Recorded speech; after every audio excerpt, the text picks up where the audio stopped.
Osozaki.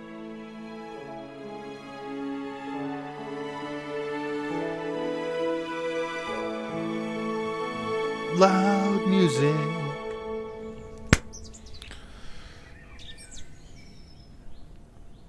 Welcome to Aqua Squishy's channel of happiness. Today, I saw this. I think I read it, what it was about, and I don't remember. Kurisu no Pato, which is Chris something or other. Kurisu no Pato. Anyway, welcome to Osozaki Reto Brumo. Brumin first. Ichiban. Okay, let's just start this. I don't know. English, please. Unavailable. Oh, because it's Russian? No, Chinese.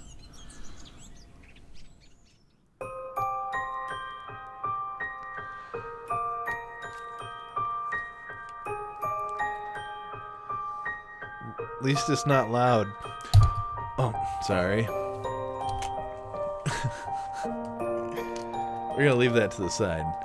The most beautiful flowers are those that bloom in autumn, as for they remind us that even in the coldest times, there is a glimmer of hope. This is how this game starts. That fill our life with color. This is the worst beginning to a game that I have ever experienced. Is this a game? I have to turn down the music or something, because damn, that's so loud. I'm gonna get a reverb effect.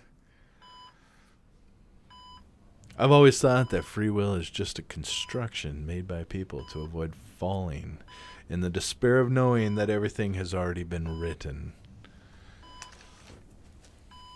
But that's not true, because in what moment do we decide which family we're born, which people we meet, which situations we live, that we feel? Never. Even those famous people who tell their motivational stories achieve success because they had the intellectual abilities, the resilience, and the innate willpower to achieve it.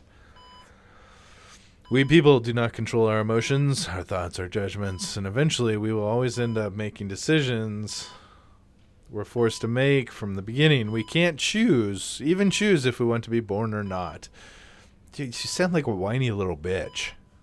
My mother, before I was born, had to make the difficult decision. The pregnancy was near its 7th month, but for some serious complication occurred. The emergency C-section had to be made without enough time to take her to a hospital, which was a rural medical center with a room.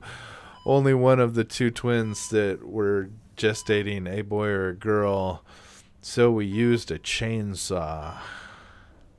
We were born equally healthy and fit for survival, but because we were 7 months premature, we couldn't survive without an artificial ventilator. One would pull through and the other would have a few chances to get to a hospital. Oh boy.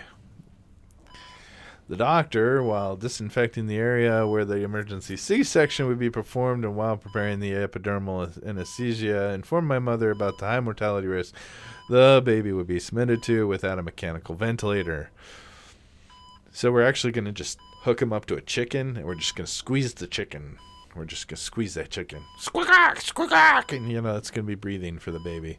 Finally, and as soon as the anesthesia started to do its effect, my mother made up her mind. Kill them both. Save the boy. Really? That night I slept serenely, without suspecting that the girl was dying helplessly in the arms of my father. When they reached the hospital, it was already too late, and that was the moment when I opened my eyes.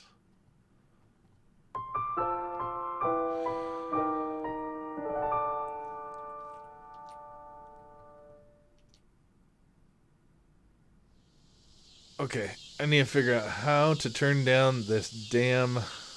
No, cancel.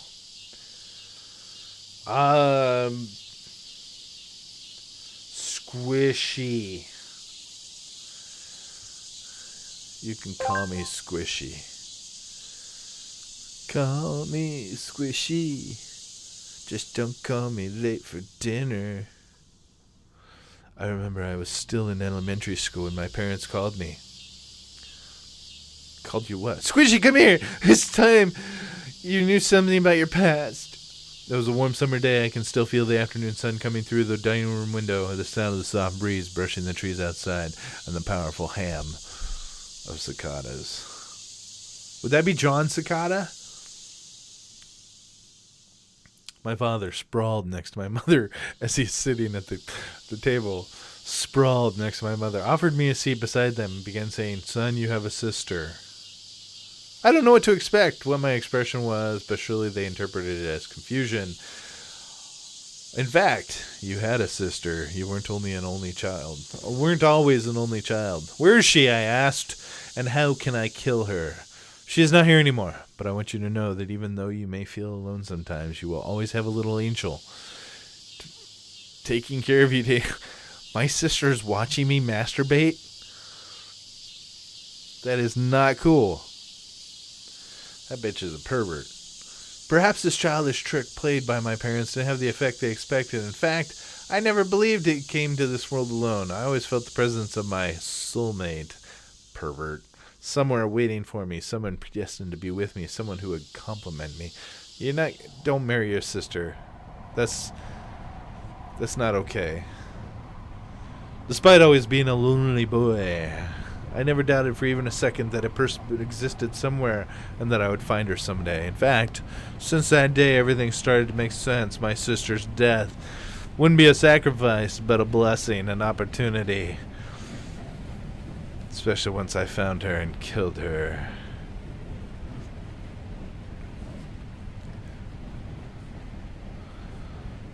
She was the person who would come, boy. Are you ever going to get to the game here? I mean, blah, blah, blah, blah, blah. You've got this weird, twisted sister fetish. You need the thighs station. Don't forget your personal belongings and have a nice stay. At the station, I'm not staying here.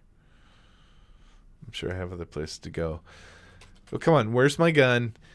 And how do I move around and shoot things? I stepped outside the train and stopped to relish the environment.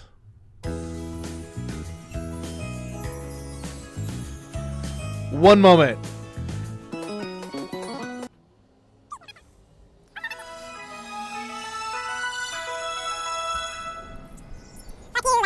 You're so fucking loud.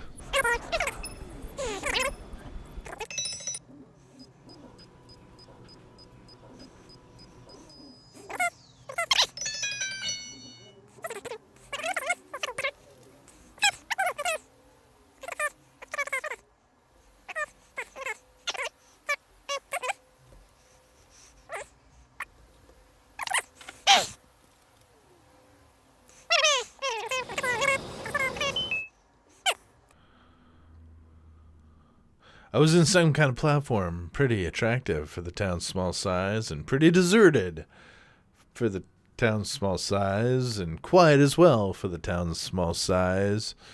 The midday sun shone strongly from above for the town's small size, and a few clouds dared to step into the vastness of the sky for the town's small size.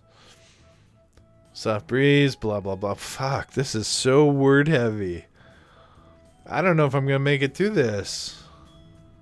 As I was breathing, I could feel how my tensions and worries were fading away with every exhalation, filling me at the same time with a feeling of calmness and a huge erection. That's right. Standing out here gives me a boner. I sat down and relaxed my cramped lips, even though there were some shops in Thighs Terminal. Lots of them only existed to serve the boring local personnel. Wow, you are an asshole, my friend. You are a complete dick. True, many people have no choice but to work in what they can. But it's also true, many have had the chance to do something big with their... Wow, you are like, what, silver spoon stuck up your asshole? Fuck off. Not everybody has these chances that you have, apparently. And I'm not even reading this. I'm bored with this already. Just fucking get to a point here. Did he just... I can't help but smoke.